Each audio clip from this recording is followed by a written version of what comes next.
मैं doctor Sachin Badke, blood centre in charge MPM hospital. आज हमारे लिए एक बहुत ही बड़ी उपलब्धि का दिन है। आज एमपीएम हॉस्पिटल में ब्लड सेंटर की शुरुआत हो रही है और हमारे इस ब्लड सेंटर की खासियत ये है कि इसमें हम सभी पेशेंट्स को ब्लड कंपोनेंट और ऑफेरेसिस की भी सुविधा प्रदान करने वाले हैं। ब्लड कंपोनेंट का मतलब यह होता है कि हमारे शरीर से जो खून निकाला जाता है उसको 3 भागों में विभाजित किया जाता है, जैसे कि आरबीसी, प्लाज्मा और प्लेटलेट। तो इसका फ़ायदा यह होता है कि जिस पेशेंट को जिस चीज़ की आवश्यकता होती है, जैसे आरबीसी की आवश्यकता होती है एनीमिया के पेशेंट को, तो उनको आरबीसी प्रदान किया जाता है। जिन्हें प्लाज्मा की ज़रूरत होती है, क्लॉटिंग फैक्टर्स की डेफिशिएंसी होती है, उनको प्लाज्मा दिया जाता है। और जिन्हें प्लेटलेट्स की कमी होती है, जैसे डेंगू के पेशेंट से प्लेटलेट्स की कमी होती है, तो उन्हें प्लेटलेट्स प्रदान किया जाता है। तो इस तरीके से एक रक्तदान से हम 3 पेशेंट्स की जान बचा सकते हैं। तो यह कंपोनेंट की एक बहुत बड़ी सुविधा होती है। साथ ही साथ हमारे बस्तर संभाग का पहला ऑफेरेसिस सेंटर भी हम शुरुआत करने जा रहे हैं, जो कि केवल एमपीएम हॉस्पिटल में ही वह मशीन उपलब्ध है और कहीं नहीं है पूरा बस्तर संभाग में। हाँ, पूरा बस्तर संभाग में। तो यह एक बहुत ही बड़ी उपलब्धि है और हमारे आसपास के जो बस्तर संभाग के छोटे छोटे गांव हैं, वहाँ के सभी मरीजों के लिए यह एक बहुत बड़ा वरदान साबित होगा। ऑफेरेसिस का उपयोग यह होता है कि हम एक ही पेशेंट से या फिर एक ही रक्तदाता से हम सिर्फ प्लेटलेट्स ही अधिक मात्रा में निकाल लेते हैं और बाकी का जो खून होता है वह उसके शरीर में वापस चला जाता है। इस वजह से एक ही पेशेंट से हमें पर्याप्त मात्रा में प्लेटलेट मिल जाता है, जो कि पेशेंट्स को काफ़ी जान बचाने में मदद करता है। तो यह एक बहुत बड़ी उपलब्धि है और इसका फ़ायदा हमारे बस्तर संभाग के पेशेंट्स को ज़रूर मिलेगा। धन्यवाद। समय का परिधि थोड़ा सा बताइए, कब से कब तक आपका ब्लड सेंटर कार्यरत रहेगा? हमारा यह ब्लड सेंटर तो 24 घंटे पेशेंट्स की सेवा में उपलब्ध रहेगा। किसी को रात में भी अगर रक्त की आवश्यकता पड़ती है तो हम उनको सेवा प्रदान करने के लिए हमेशा तत्पर रहेंगे।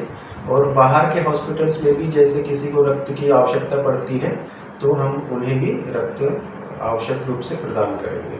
बहुत बड़े उपलब्धि होगा पूरा बस्तर संभाग के लिए। बहुत धन्यवाद doctor ji, thank you very much. Thank you. यह मशीन कार्डियक मशीन बोलते हैं इसे।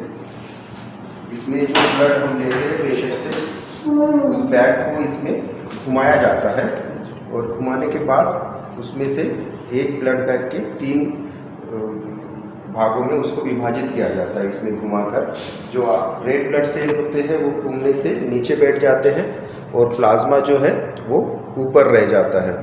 तो ऊपर जो प्लाज्मा रह जाता है उसको हम फिर जो ये मशीन है, इसको लैमिनर एयर फ्लो बोलते हैं। ये स्टेराइल होता है, यहाँ पे कंटेमिनेशन नहीं होता है। अल्ट्रावायलेट लाइट से ये क्लीन हो जाता है और इसके अंदर जो ये है ये प्लाज्मा एक्सप्रेसर है।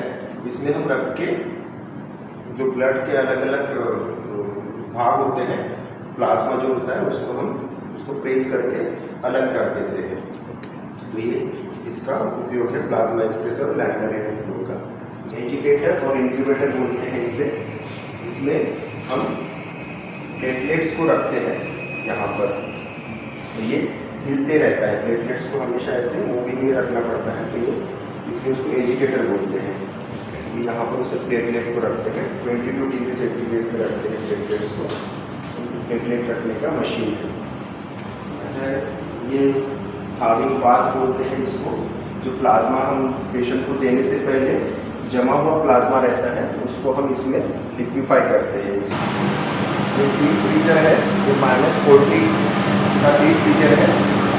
इसमें हम प्लाज्मा को रखते हैं। वेट फ्रोजन प्लाज्मा को रखने के लिए -40 और -80 टेम्परेचर में रखना होता है। तो ये -40 है और ये दूसरा जो है ये -80 वाला है। दो डीप फ्रीजर है जो प्लाज्मा को रखने के लिए उपयोग किया जाता है। और ये जो 2 है उसको BBR बोलते हैं, ब्लड बैंक रेफ्रिजरेटर बोलते हैं। इसमें होल होल ब्लड निकालते हैं, उसको इसमें रखते हैं, तो उसको 2 से 6 डिग्री सेंटीग्रेड में रखना होता है। तो ये उसके आसपास ही रहता है, जैसे ये 4.9 दिखा रहा है, 4.1 दिखा रहा है, 2 से 6 के बीच में हम रख सकते हैं। तो ये 2 घर बैग रेफ्रिजरेटर है। जीते जी खूनदान किसी की जिंदगी को दे सकता है जीवन दान। रक्तदान है महादान है, ऐसा दान न कोई। रक्तदान है महादान